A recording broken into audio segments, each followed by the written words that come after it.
But right now, it is LeBron James who is at the podium speaking to reporters as we speak. It is a developing story that we will bring you to right now.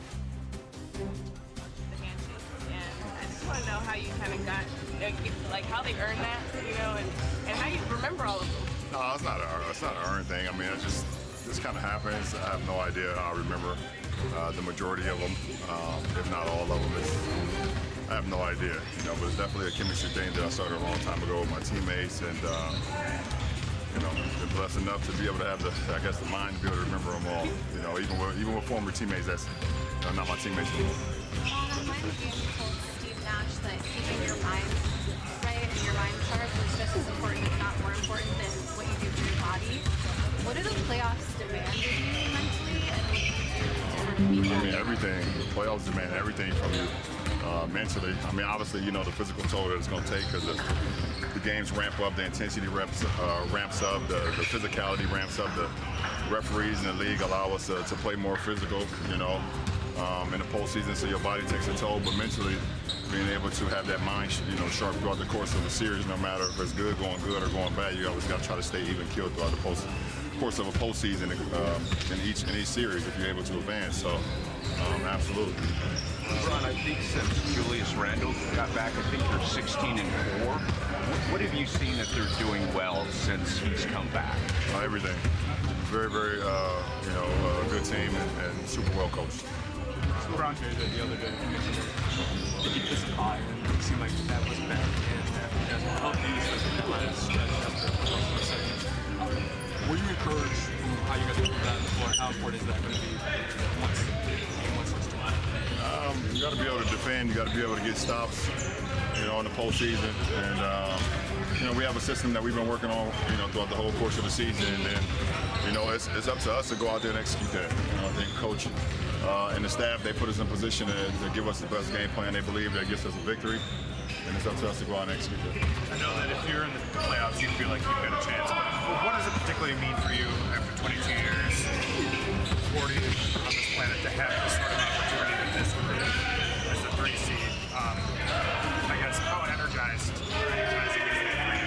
I mean, it's a blessing. I don't take it for granted to be able to play in the postseason at my age and how many years I've played in this game. So to be one of 16 teams, to go in with this team and know what we're capable of, you know, all you can do is ask for is a chance to be able to compete at the highest level, to be able to compete for the ultimate thing, and that's the Larry O'Brien trophy. So, you know, you just don't take it for granted. You know what two teams are made of. Are there the ingredients in this room to be a championship? Of course.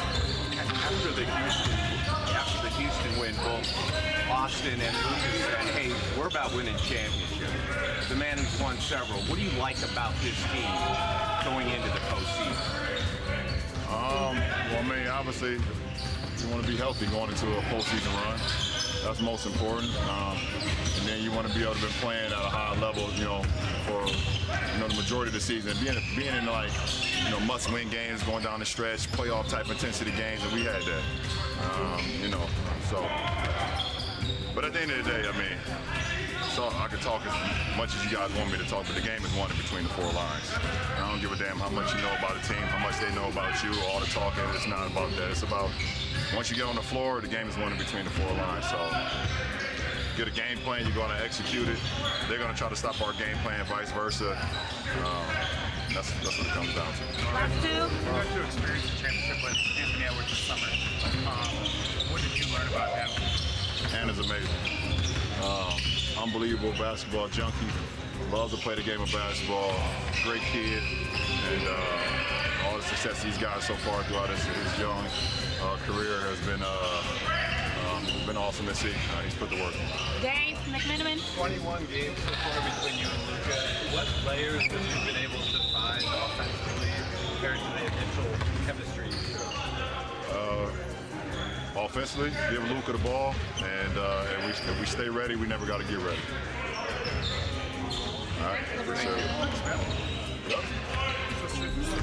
Well, LeBron James is heading into his 18th postseason. There he was talking live ahead of Game 1. LeBron is the all-time leader in points, games, and wins in the playoffs, and he has more of all three of the Wolves franchise does in their history. Leading the Wolves, Anthony Edwards, who LeBron just had high praise for. He raises his play in the postseason. He raises his scoring output by nearly 4 points in the playoffs and has the highest career average by any Wolves player in the postseason.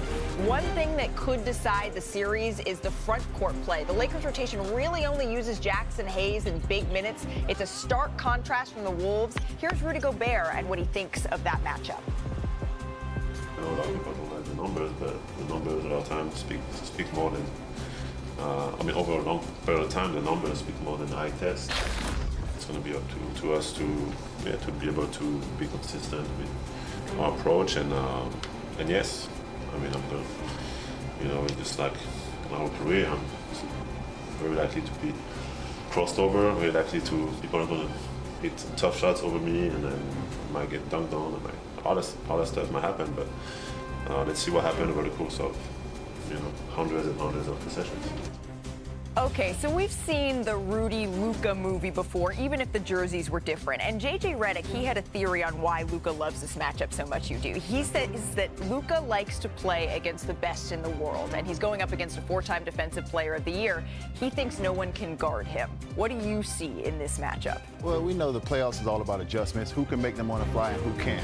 Luka thrives against drop coverage. He's about 1.14 points per possession against the drop coverage. Rudy lives in the drop coverage 64% of the time. So if we look right here and we pause it, Luka already sees too much with Rudy being dropped at 6'8". He puts his body in front of the defender. Right now, he creates that 2-on-1 matchup.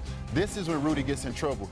As Gafford rolls to the rim full speed, he actually bumps into Rudy. He crosses over because he's so big, and he throws the lob. Once he gets Rudy to drop his hip, Rudy's at a disadvantage. Now we say it again. We shoot it right here. Lively sets the screen. Rudy has already dropped that hip. He's already in trouble right now. So now we create that space with our 6'8" size. We keep that defender on my back. We hold it, we get through the screen, we Euro step, and we still throw the lob.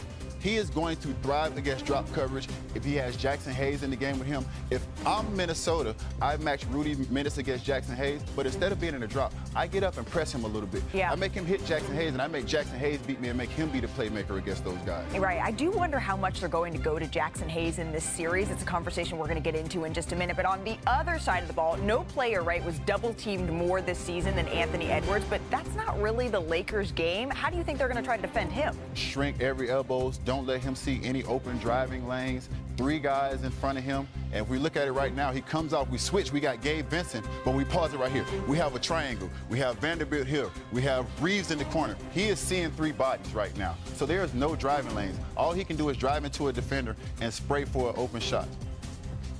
Those are the guys that the Lakers are going to take their chance on beating them. No disrespect, but we would let anybody but him beat us. Now we said it with DiVincenzo. We have Austin Reeves, who we might think is a weaker defender, but watch Vanderbilt pull up here to the elbow right now. We're already shrinking that other elbow. So right now, this is almost like a 3-2 that he's looking at, a 3-2 zone that he's kind of looking at. The Lakers are passing guys through. You make other guys beat you. If I'm Minnesota, the adjustment is to go small. I'm flashing I'm flashing Julius Randle to the middle. Yeah. I'm getting McDaniels on the baseline, and I'm putting shooters in the corner. That way, when you get the ball to the middle, the Lakers have to react to the scoring guy in the middle. You have McDaniels on the baseline for the lob. You got shooters in the corner, and that's how you got to attack that 3-2 zone. And it's not a man. It just looks like a man. Right, and that's how you see Anthony Edwards is able to actually raise his game, his scoring output against a team like the Los Angeles Lakers.